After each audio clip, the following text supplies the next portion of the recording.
Take it away.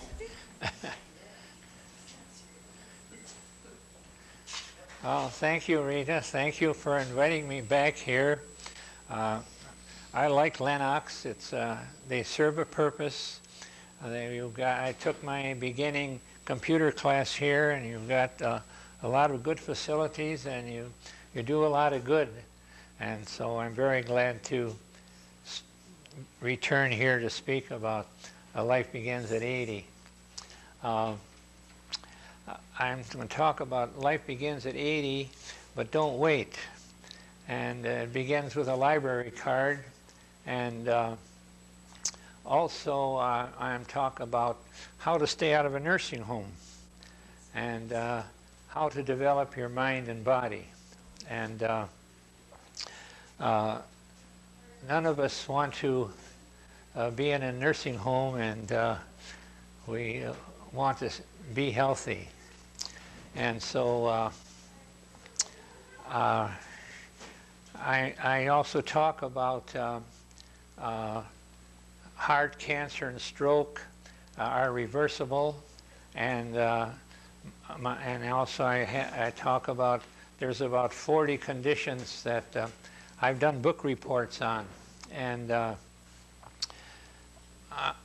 talking to my doctor, who's been kind of my advisor, he says, don't speak about reversible without saying treatable, because a lot of conditions that I talk about that I say are reversible are also treatable.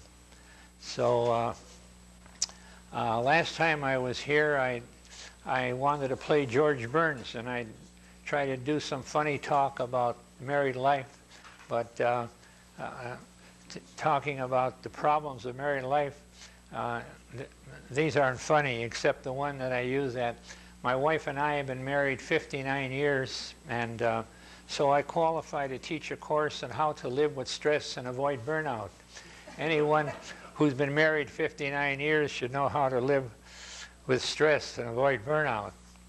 And so they say, well, what about your wife? Well, those who know my wife say the best thing about me is my wife. So now I'd like to tell you how I got here and why I am here. How I got here started when I was 80 years old. My wife made a birthday party for me, and she invited about 90 people came to my birthday party, which was a very happy day for me. And my daughter came from Santa Monica. She's a psychotherapist, and she works for the Gay and Lesbian Clinic in Hollywood. And she came to celebrate my birthday and visit with her mother and father. And she said, Dad, how are you doing? And I said, well, I'm not doing too well. I'm very unhappy in my work. I've been in health insurance for over 40 years, and now the HMOs have come in. They tell me what to do. They tell the doctors what to do. They tell the patients what to do. It's not fun anymore. I'm not creative. So she said, Dad, what you should do is start reading. So I said, well, okay, what should I read? She said, well, go to the library and get some books about Scott Peck and John Bradshaw and read those books. So I went to the library and got a library card, which I haven't had for about 50 or 60 years. And I asked about books for Scott Peck and John Bradshaw, and the librarian took me over to a wall of books, and she picked out these books, Scott Peck and John Bradshaw, and the section of these books was psychology. So I was taking books out of the psychology section. I didn't know what I was starting, but I took the books home and took them home and read them, and I liked them. And I came back every week and took more books. And so for 2 years, I read psychology books. I read about 2 books a week. And in a period of about 2 years, I read about 200 books. And then I heard about Deepak Chopra. And I went to the librarian and said, have you any books about Deepak Chopra? And sure enough, she took me to a section where she gave me the book by Deepak Chopra, and that was in the health section. So I started to read these books, and I'm reading books in the health section, about 2 a week, and this goes on for another year. Now I'm 83 years old, and I read about 300 books, and my friend at the health club, Jeff Sugarman, who's a CEO for a publishing company, said, Abe, why don't you write? So I wrote an article for the Star Tribune, which they published, and it gave me a lot of feedback. I heard from a lot of people, and Bruce Dayton read my article, and he talked to his wife Ruth, who owns the Marsh Health Club, and he said, Ruth, get a hold of Abe. He is talking on mind and body and development, and you're teaching that here in your health club. Get a hold of him. So she called me and said she'd like to use some of my material in her newsletter, and I said, well, I'll come and I'll speak to your group. So I did. I gave my first talk at the Marsh Health Club on Life Begins at 80, but don't wait, and that was my start. And from then I've been invited to do other talks around this area, and I've given about 12 talks on my subject, and they've been very well received. And so that's how I qualify to be here. I've had 3 years of reading, I've given 12 talks, I've written an article, so that's how I qualify. Talking to my friend, the doctor who I go fishing with. By the way, we canceled our fishing trip this afternoon. We were supposed to go ice fishing, kind of the weather. And he said, sometimes I'm invited to go to court to help somebody collect on a health or accident case, and I'm there representing them against the insurance company, and the defending lawyer for the insurance company will say curriculum vitae in Latin, meaning how do you qualify? And so I say to you, curriculum vitae, I qualify to speak to you on these subjects because of my background. And especially that I'm not a PhD, I'm not a doctor, I'm not an author, I'm a person who had trouble getting out of high school. So still, because of what I've done, I qualify to speak to you. Also, I'd like to tell you why I am here. The reason I am here is that I had a lot of medical problems, which I studied in these books. I had cancer, and I had a stroke, and I had high blood pressure, and I was overweight, and I had some kind of arthritis, and I had chronic leukemia. And these books taught me what to do. They taught me to go on a low-fat diet, exercise, think right, and so I've been helped, and that's why I'm here. I've been helped, so now my mission in life is to help others. And I will start out by talking about, like I said before, about staying out of a nursing home, and also that we all want to grow old, but we want to be healthy. It's no fun growing old and not being healthy, and this is what I'm talking about. And the things that will keep you out of a nursing home, number one is your eating habits, nutrition. Like the books say, go on a low-fat diet, eat right, fruits and vegetables. Also, there's a side effect of drugs. All drugs have side effects. So even aspirin, if you take too many, they'll affect you.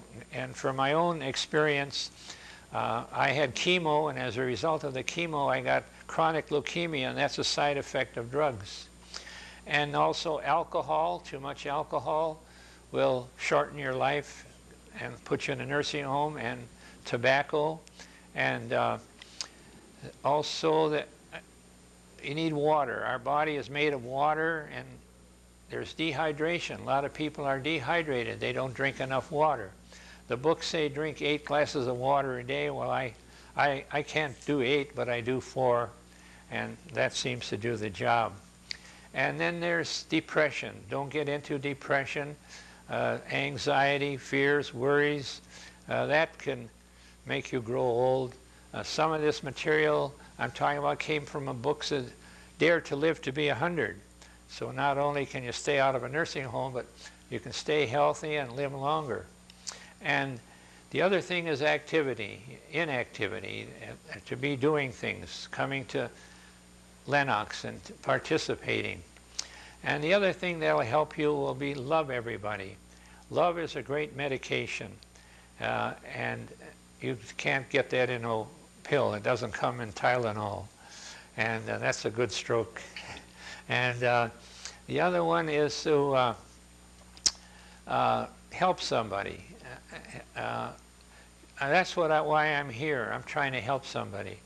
And so that's another thing that will help you be healthy and stay out of a nursing home. Now, there are 4 kinds of health. There's physical health, there's mental health, there's social health, and there's spiritual health. Now, the physical health, exercise, I work out 3 days a week. You have exercise programs here. And there's mental health, read good books. And then there's social health, coming here. This is a good place for social life. And spiritual health. Well, I've been a little weak on the spiritual health, but the books say develop your mind and your body and your soul. Well, I've developed my mind and my body, and I'm here to develop my soul to try to help people. And we have 3 ages. We have our numerical age, our chronological age. I was born in 1913, so I'm 85 years old. That's my numerical age. Now, we also have a biological age. How old is your body? Well, my body's not 85 years old. I think my body is younger than 85. And I can tell by the way I work out with some of the fellas in the health club. And the other one is your psychological age. How old do you think you are? Well, think you're pretty young. I do. I think I'm pretty young. And the other thing I'd like to talk about is a big problem that we have in this country is unhappily married people.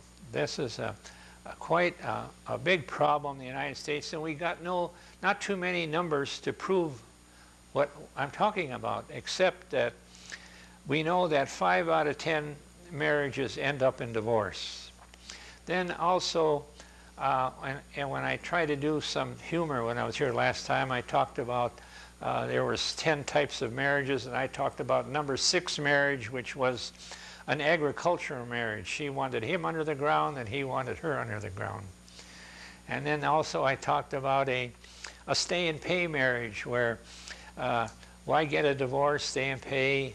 You need a place to live, so stay and pay. She has to cook for 1, cook for 2. And so you add this together with the 5 out of 10 that divorce, and those that are living together that are unhappy, we've got a problem in this country. There's too much of it going. Till death do us part does not work anymore.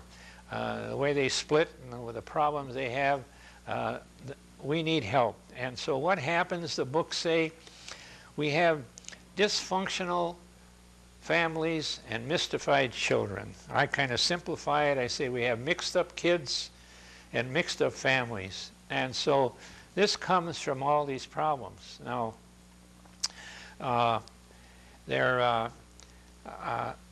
been in the health insurance for over 40 years, and I've seen where they've taken maternity and they made it an illness. Maternity is an illness, and you get the same benefits for a pregnant woman as if she was sick. And our congressman passed this, a federal law, that maternity is an illness, and they did the same thing with alcohol.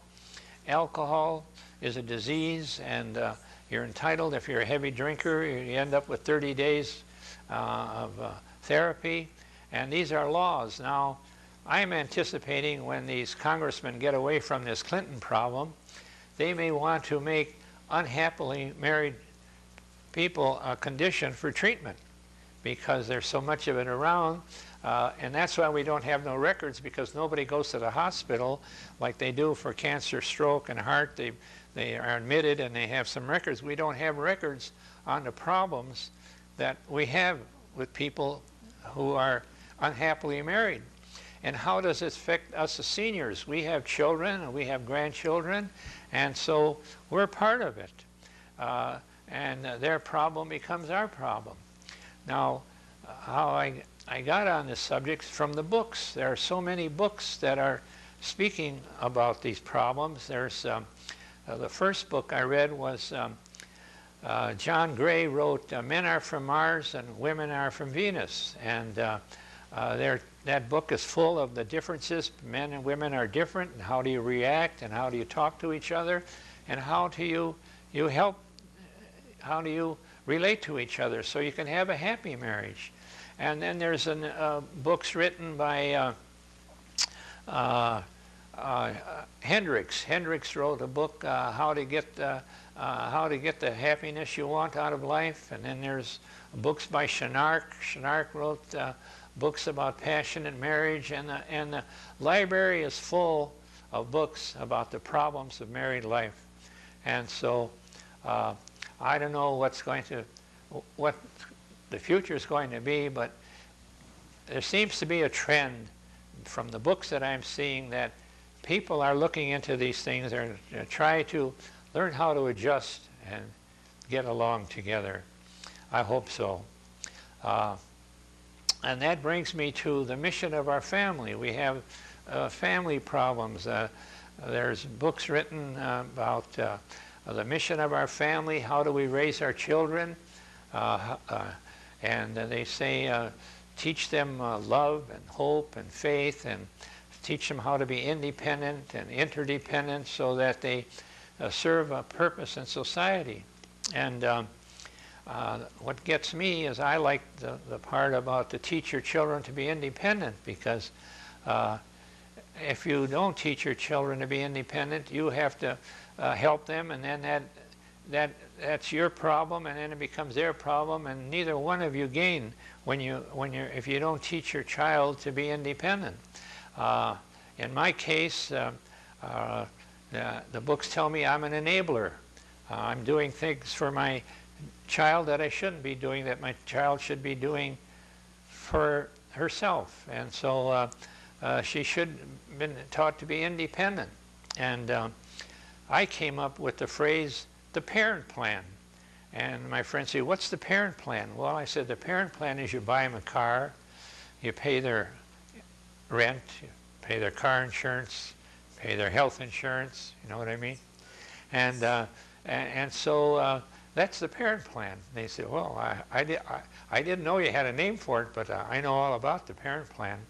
So these are things that we have to consider about teaching our children to be independent and interdependent, because to get along with other people, and that's a problem of married life, that these people aren't getting along too well together. And so that brings me to my topic about the brain. I've studied some books about the brain, which is a lifelong study, and I'm just going to cover some highlights about the brain. The brain is a very wonderful organ in our body, and they say we have a left side and a right side, and the left side is for maybe academic, and the other side might be artistic, but we have a brain that's intelligent, and our brain has millions of neurons, and the neurons tell you what to do. If you go like this or go like that, that comes from your neurons, and this is how the brain works. Some say there's 3 parts of the brain, but the common one is a left side and a right side. And the brain is intelligent, and we have a conscious mind and an unconscious mind. The conscious mind is your teacher. The conscious mind teaches you how to ride a bicycle, swim, drive a car, and then you do things unconsciously. And that's what we do. We go through life doing things unconsciously. So knowing this, I had a talk with my conscious mind. They said, dear conscious mind, I want to have a talk with you. What do you want to talk about? Well, this is what I want you to do. You're the teacher. You teach me right from wrong, good for bad. Teach me how to do right and teach me how to do good, so then I'll go through life doing things unconsciously. So I hope the program is working. Self-esteem. A lot of people feel that they're not as good as everybody else. Everybody has got it better than them. And this is very common among people. They have low esteem. They don't have high esteem. Some may call it shame or guilt, but the big word that covers all these things is esteem. They don't feel they're important. And I understand, because when I was in high school, I had a low IQ. And that made me feel I'm not very bright, had a low IQ. And then I failed my college entrance exam. And now I can't go to college. I'm not going to be no doctor, no lawyer. So I went through life with low esteem. Of course, I went to work and made a living, didn't do too poorly, but I didn't have any high esteem until I read a book in the library by David Goleman, G-O-L-E-M-A-N. And he wrote a book about emotional intelligence. And in this book I found that I was intelligent, because there's about 20 different kinds of intelligence, and I didn't have the intelligence that would help me through school, what they call academic intelligence. I had high esteem, and so I wrote myself a song that I am trying to teach people to sing. And my wife says, don't sing your song, but I do, and I've done it. And here's the way it goes. I get up in the morning, I look in the mirror, and I sing my song. I sing, I love me, I'm wild about myself, I'm kind, I'm good, just like a person should be, that's me, and I'm good looking too. So that gives me high esteem.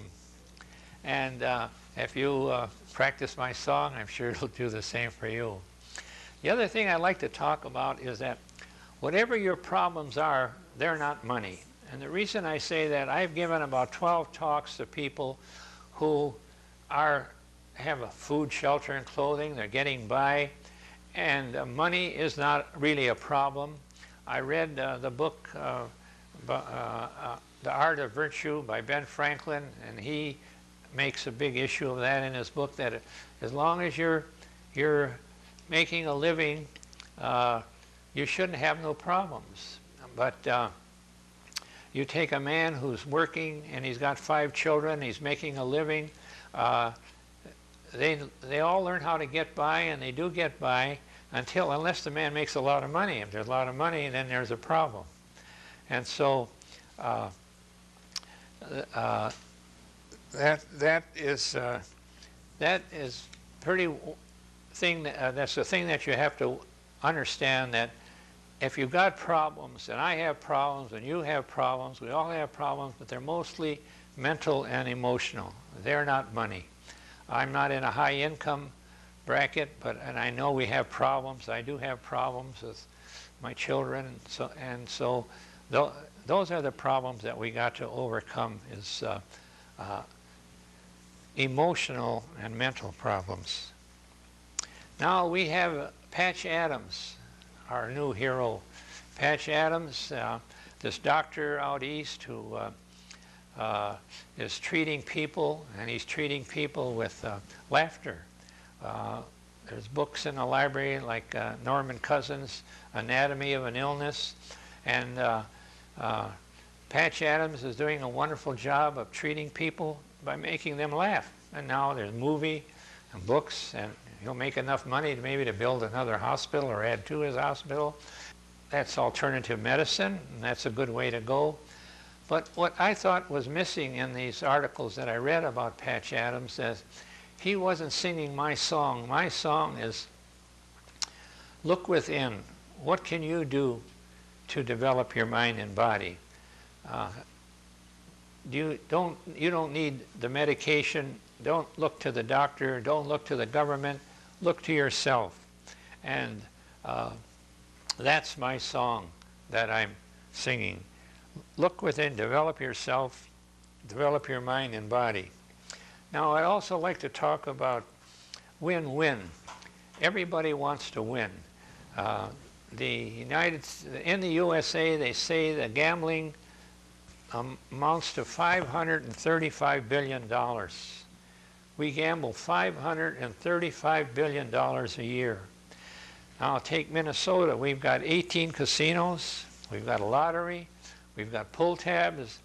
We've got bingo. I say Minnesota is a ship of fools. You can't win. All those casinos, Las Vegas and those in Minnesota, they weren't built on winners. Going to the casino is not developing your mind and body. So if you want to win, the good way to win is with a library card. You go to the library and get the card and read some books. I love my library card. Now, my wife is watching TV about a month ago, and she says, come and watch this program. There was three persons, Carter and Hugh Downs and Billy Graham. They all wrote books about old age, which is very good to know, because when you go to the library, there aren't many books written for seniors. Even the authors will tell you most books are written for people under 50. So I did watch that program. And the reason I watched it, because my wife called me, because I don't watch TV too much. I don't want to develop a TV mind. I'd rather read some books, because I was reading a book when she said, come and see the program. So I enjoyed that program. But again, what was missing is they talked about their books, which maybe I will read in time, but what was missing is my song that I'm singing is, look within yourself, develop your mind and body. What can you do to help yourself? And so I'm trying to get together an orchestra that will sing my song. Now I would like to make some closing remarks. My talk has been mostly like alternative medicine, and there's another way of getting the job done by looking within yourself and eating right and exercising. And I like to quote our President Kennedy, who said, it's not what your country will do for you, it's what you will do for your country. And as I say the same thing here in my talk, is not what the doctors can do for you, not what the medication can do for you, what can the government do for you, but what can you do for yourself? That is the way to improve your life.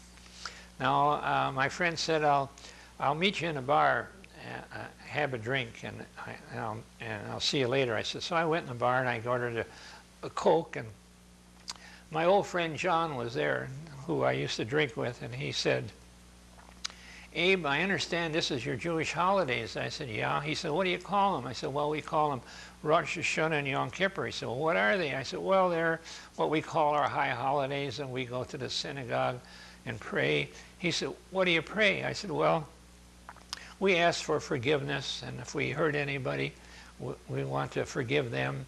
And he said, so how long do you pray? I said, well, services are about 3.5 hours. He said, you mean to tell me you go to the synagogue and you pray for 3.5 hours for forgiveness? He said, yeah. He said, you can't do it in 3.5 hours. So the same with my talk here. You can't do it in 3.5 hours. And the other problem is that nobody wants to change. The only one who wants to change is a wet baby. And I have some friends that I talk to. I talked to my friend Jake. I said, Jake, you've got these medical problems, and here's what you should do. He said, Abe, I'm 82 years old. I got this far without you. Who the heck needs you? And then I got my brother-in-law, Max. I talked to my brother-in-law, Max. Max says, Abe, I'm 87 years old. If I do everything that you told me to do, I'd still be 87 years old. So this is the problem that I feel that I'm running into in my talks. People don't want to change. They believe in nature. They don't believe in nurture. They believe the Lord has given, the Lord has taken, and that's it. There's nothing I can do about it. And so that's the problem. But there is nurture. There are things you can do, and that's what I'm talking about. And finally, if you will do what I say and eat right, and exercise, think right, you'll be in good health. And you'll go to your doctor for a checkup once a year, and he'll come into the examining room, and you look at the doctor and say to the doctor, and how are you today? Because he may need help, and he may need a doctor, and you're going to be in good health. So I thank you for listening, and if you have any questions, I'd be glad to answer them. Yes? I broke my leg, and I got a piece of steel in here when I was 84, and I got 2 screws, and I was in a hospital 8 days, and I wouldn't even take Tylenol. I took no medication. So now I'm talking to my doctor, who's my fishing partner and friend, and I say, Markle, what about that? He said, what you should say is that don't take medication that isn't needed. But the drug houses will spend $100 million to promote a drug like Tylenol. And now garlic is good for you, but they won't spend a dime on telling you that garlic's good for you. And so what I have found that medication has side effects. Now where did I got these from these books that I'm reading. And everybody's on medication. You come to the doctor, and sure, I will give you a prescription, and then we'll come back, well, we'll try something else. And my wife has high cholesterol, and she's on all kinds of medication. Now, I'm telling her diet and exercise. Well, your body it wants to be healthy. You've got a gallbladder, a kidney, a heart, and your body can manufacture the drugs you need. So when I know you're shaking your head, and you're not. Yeah, well, so I have to alter. All I'm saying here now is my doctor's telling me, don't take unnecessary medicine. But I had all these conditions. I had cancer, and I had chemo, and I had a stroke. I had a bad liver, and now I'm on no medication. So if it can happen to me, it can happen to others. Well, thinking and exercise, there's a lot to it. Like I said about, you can't do this in 3.5 hours. You've got to eat right, develop your mind and body, your thinking. Don't worry. You may have things that you worry about and things like that. Well, I don't know. I'm not a doctor, and I'm not diagnosing your condition, but medications are over. There's too much on the market. I know, but that's right. Well, like I say, I'm on no medication, and I walk my talk, and if it can happen to me, maybe it can happen to you, maybe not. In that book that I mentioned, of The Diagnosis of an Illness by Norman Cousins, he said, take me out of this hospital and put me in a room where I can laugh and give me movies. And so, that's a dangerous ground I'm walking on, I know. And there are people who need medicine. My doctor is a friend of mine, and all he does is prescribe medicine. So I kid him. I said, Doc, when are you going to get away from all this stuff? Why don't you use some alternative medicine? Why don't you teach these people how to eat right and think right and exercise?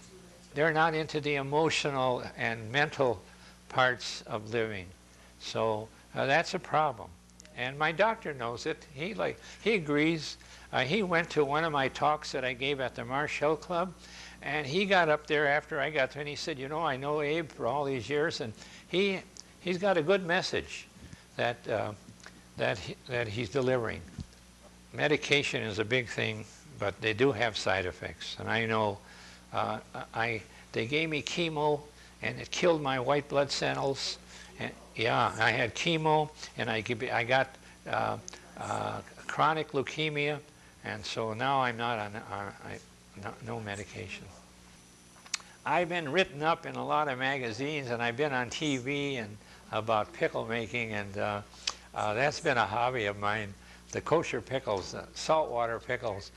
Yeah, they're good. I don't use vinegar. I use salt water for preservative, and it's a cold pack, but it has flavor. And when it comes to pickles, I say vinegar is a wonderful preservative, but it retards the flavor, and don't eat a retarded pickle. So I am a famous pickle maker. Well, I did teach the Lincoln Dill how to make them, and my label's been out there, the Maven, and they've sold them, and I've taught them how to make them. You know, at the Lincoln Hill. So How about the Legion? You take them down there? I take her to the Legion too. Oh, thank you.